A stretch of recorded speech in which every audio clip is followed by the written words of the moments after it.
Welcome to P N J. S. So for today's topic, we'll be talking about Article 25. It says that everyone has the right to a standard living adequate for health and well-being of themselves and their family, including food, clothing, housing, and medical care. But despite these declarations, the reality on the ground is very different. Millions of people live without secure access to these basic needs every day. So what's going on? To understand why so many people are denied the basic rights to food and shelter, we have to look at the root causes, and they're deeply interconnected. First, there's poverty and unemployment. Millions of people around the world simply don't earn enough to cover the basics. Even if someone has a job, wages haven't kept pace with the rising cost of living. Housing is more expensive, healthcare is unaffordable, and inflation is making everyday goods harder to buy. For those without a steady job or with limited work options, it becomes nearly impossible to secure food and shelter.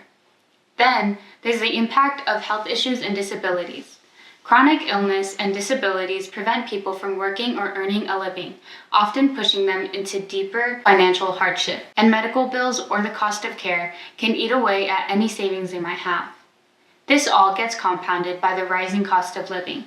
In many cities, rent has outpaced wages for years, and inflation makes even the most basic needs like food and transportation more expensive.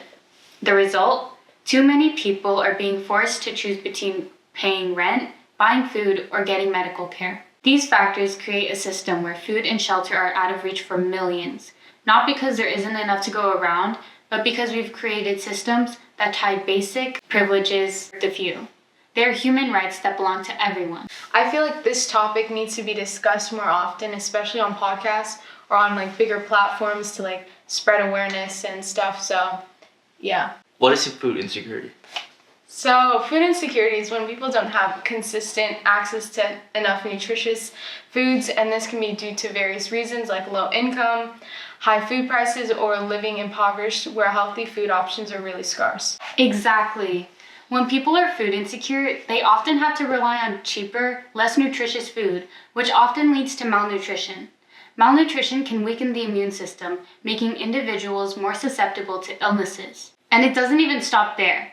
Food insecurity is also linked to chronic diseases. For example, a lack of access to healthy foods can contribute to obesity, which in turn increases the risk of conditions like diabetes and heart disease. What about mental health? How does food insecurity impact that? Great question, Nathan. Well, basically, food insecurity can lead to stress and anxiety as individuals worry about where their next meal will come from. And this can bring a lot of constant stress and have negative impact on mental health and leading issues like depression. To continue on with that, I have a few examples. When I went to the Philippines to visit my family members and stuff, I saw a lot of impoverished families without any homes or food. So obviously we would donate some food, to help out for the community. This is why we are assisting in raising awareness, encouraging you to spread the word, and making sure that people are aware of the situation by producing this podcast and video. Platforms such as Instagram, YouTube, and Facebook can assist when it comes to publishing our concerns for this cause. Assisting in opportunities and programs such as food drives and shelters are an awesome way to get involved yourself. So the data visuals that I've discovered is that food insecurity over the years, as shown with the year spans right here, Africa being the most highest of them all, even as of today. Despite Africa being known, there are also other countries undergoing this problem. As shown with this other visualization of household costs, the median cost of a new home is only worth around $500K, which is not enough to purchase other houses. Income inequality contributes to more median household income. Even though it doesn't sound as bad, it still serves as a massive issue for most people undergoing poverty. Take California houses, for example. As California is deemed top 3 in most expensive states, you can see how houses over the years have become unaffordable.